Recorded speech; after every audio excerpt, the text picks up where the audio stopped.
Cursor programming हम discuss कर रहे थे कि जब हम एक से ज़्यादा रिकॉर्ड फेच करते हैं तो हमें कर्सर से हेल्प लेनी पड़ती है और कर्सर को डिक्लेयर पोर्शन में यूज़ करते हैं। हमने बेसिक डेफिनेशन अंडरस्टैंड कर ली है और डिफरेंट एग्जांपल्स भी हमने एक्सप्लोर किए हैं, उनको एग्जीक्यूट किया, प्रैक्टिकली देखा है कि कर्सर कैसे काम करती है। अब हम थोड़ा सा इसको फर्दर डिक्लेरेशन की तरफ जाएंगे और फिर इसके बाद सैम्पल प्रोग्राम्स मैनेज करेंगे, कुछ DML काइंड ऑफ स्टेटमेंट्स इसके ऊपर अप्लाई करने की कोशिश करेंगे और फिर कुछ कर्सर प्रोग्राम या उसका पर्टिकुलर सोल्यूशन कैसे मैनेज होगा। जिस तरह के हमने डिस्कशन की थी कि कर्सर को डिक्लेयर करने के लिए हम डिक्लेरेशन पोर्शन में हम लिखेंगे कर्सर नेम इज़, और फिर उसके बाद हम एक क्वेरी लिखेंगे। वो सिलेक्ट एस्ट्रिक भी हो सकती है, वो चंद कॉलम भी हो सकते हैं। तो इसका मतलब ये कि हम इन रिकॉर्ड्स को इन कॉलम के थ्रू हम देखना चाहते हैं या इनको एग्जीक्यूट करना चाहते हैं या अपने प्रोग्राम में शामिल करना चाहते हैं, ना कि हम सारे के सारे कॉलम्स को करें। तो जब भी कर्सर किसी ख़ास पर्टिकुलर रिकॉर्ड पे होगी तो उसको हम कहेंगे करंट रिकॉर्ड या करंट रो। नॉर्मली कर्सर जो है वो लेफ़्ट साइड से पहले कॉलम के पहले रिकॉर्ड से स्टार्ट होती है और वो इस तरीके से बाकी रिकॉर्ड्स को डाउन द लाइंस जो है वो मूव करती रहती है। हाँ, ये हो सकता है कि कर्सर को क्लोज़ करने से पहले हम चाहेंगे कर्सर को दोबारा किसी और रिकॉर्ड से या सेम रिकॉर्ड से दोबारा उसको चलाएं, तो हम ये भी चला सकते हैं। तो ये हमारे पास एक ख़ास किस्म की फ्रीडम है जो कि थ्रू कर्सर मैनेज होती है। बग़ैर कर्सर के हम एक रिकॉर्ड कर सकते हैं, जिस तरीके से हमने डिस्कशन की है, हमने लर्न किया है कि सिलेक्ट इनटू क्लास हम यूज़ करते हैं जिसमें सिर्फ और सिर्फ एक रिकॉर्ड का चांस होता है। अब हम देखते हैं जी कर्सर को डिक्लेयर कैसे करेंगे। हमारे पास जो लेटेस्ट ऑप्शन है उसमें ओपन और क्लोज की हम ऑप्शन नहीं यूज़ करें, बल्कि हम यूज़ करें फॉर लूप, और कर्सर को हमने डिक्लेयर किया है और इस पर्टिकुलर फॉर लूप जो ही फॉर लूप स्टार्ट होगा तो कर्सर ओपन हो जाएगी, जब फॉर लूप फिनिश होगा तो कर्सर ऑटोमेटिकली क्लोज हो जाएगी। तो this is a new way to manage the cursor. लेकिन बाज़ दफ़ा हमें कर्सर को 2 दफ़ा 3 दफ़ा रन करना होता है, उसको ओपन क्लोज करने से पहले हम उसको चलाना चाहते हैं, तो तब उसको मैनेज करना है। तो ये डिपेंड करता है कि हमारी रिक्वायरमेंट्स क्या है। हम ओपन यूज़ कर सकते हैं, नहीं कर सकते, या डायरेक्ट फॉर लूप लगा के तो हम एक नया वेरिएबल v_c यूज़ करके उसको हम असाइन करके उस पर्टिकुलर लूप में जितने रिकॉर्ड होंगे उतनी दफ़ा ये चलेगा, यानी c_emp कर्सर हमें नंबर ऑफ़ रिकॉर्ड शो करती है। इस तरह फिर हम रिकॉर्ड को डिस्प्ले कर सकते हैं। इसी तरीके से हमारे पास जो कर्सर है उसमें बहुत सारे रिकॉर्ड्स आ सकते हैं और हम एक ऐसा टेबल बनाएं जिसमें वो रिकॉर्ड ले के हम उस टेबल के अंदर सेव करें। इस टेबल को हम लॉग टेबल कह सकते हैं कि हमने इन रिकॉर्ड्स को फेच किया है।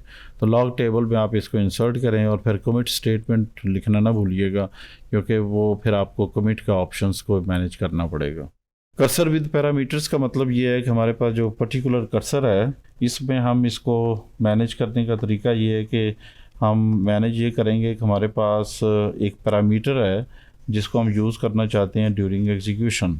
तो ये पैरामीटर ड्यूरिंग एग्जीक्यूशन चलेगा, इसकी डेफिनेटली डाटा टाइप आपको देनी होगी और ये पैरामीटर जो है वो वेयर क्लास में यूज़ हो रहा है। तो ये काइंड ऑफ डायनेमिक वे है कि आप कर्सर को फ्रॉम आउटसाइड कोई आर्गूमेंट दें और वो उसकी बेसिस पे रिकॉर्ड को फेच करे और फिर आप फॉर लूप लगा लें, या आपकी मर्ज़ी है कि आप उसके ऊपर ओपन फेच भी लगा सकते हैं, ओपन क्लोज़ की ऑप्शन भी यूज़ कर सकते हैं।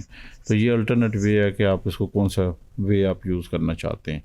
इस पर्टिकुलर केस में आप चाहते हैं कि चूँकि पैरामीटर चाहिए तो आपको ये पैरामीटर जो है वो देना पड़ेगा, और इस पर्टिकुलर केस में इस पैरामीटर के बेसिस पे रिकॉर्ड्स फेच होंगे। एक से ज़्यादा रिकॉर्ड आ सकते हैं, नहीं भी आ सकते। तो इसको हम कहते हैं जी कर्सर विद पैरामीटर्स, यानी ड्यूरिंग डिक्लेरेशन हम एक पैरामीटर मैनेज कर सकते हैं ताकि वो एग्जीक्यूशन टाइम पे हम उसको डायनामिकली वैल्यू दें और वो कर्सर उस फॉर्म में एग्जीक्यूट हो। इसी तरीके से कर्सर प्रोग्राम 1 में हम डिस्कशन करेंगे कि हमारे पास एक टेबल है और इस पर्टिकुलर टेबल में इसकी एक 2 कॉलम्स हैं। एक कॉलम है लॉन्ग डाटा टाइप और एक हमारे पास 3 डाटा टाइप्स हैं। हम इस कॉलम के डाटे को इस कॉलम के डाटे में मूव करना चाहते हैं, यानी अपडेट करना चाहते हैं। अगर हम इसको डायरेक्टली अपडेट करें तो ये अपडेट नहीं होगा। उसकी वजह है कि हमारे पास एक डाटा टाइप लॉन्ग है और वेरिएबल कैरेक्टर है, इसकी कन्वर्शन पॉसिबल नहीं है।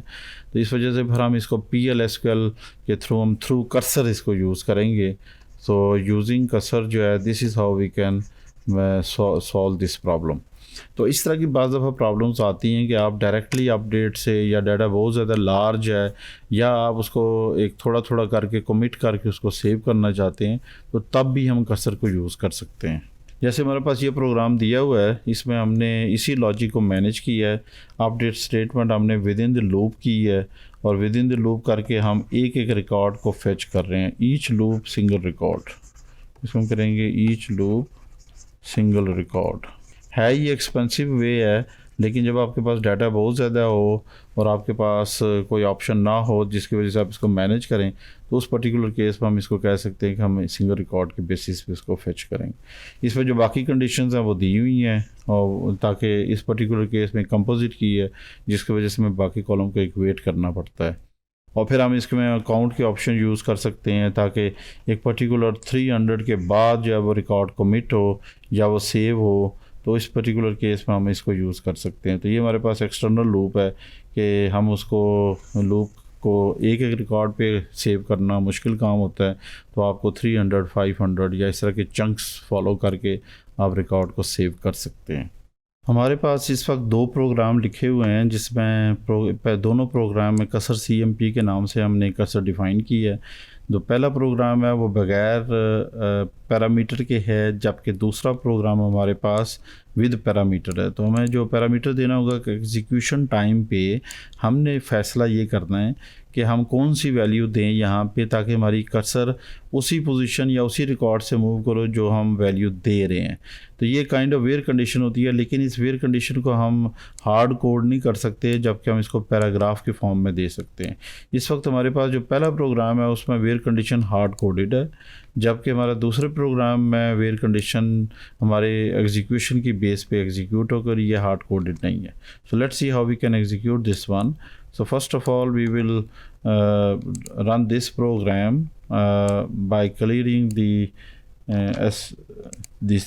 basically the screen। तो हम लिखते हैं clear screen। इसके बाद हम इस प्रोग्राम को पेस्ट करते हैं यहाँ पे, देखते हैं कि how it executes।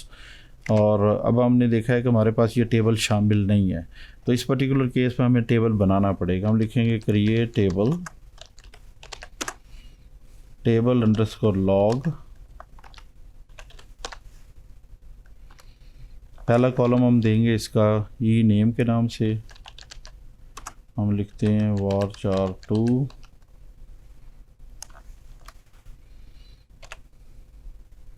या इसको लेंथी नाम दे देते हैं, 55 लेंथ दे देते हैं।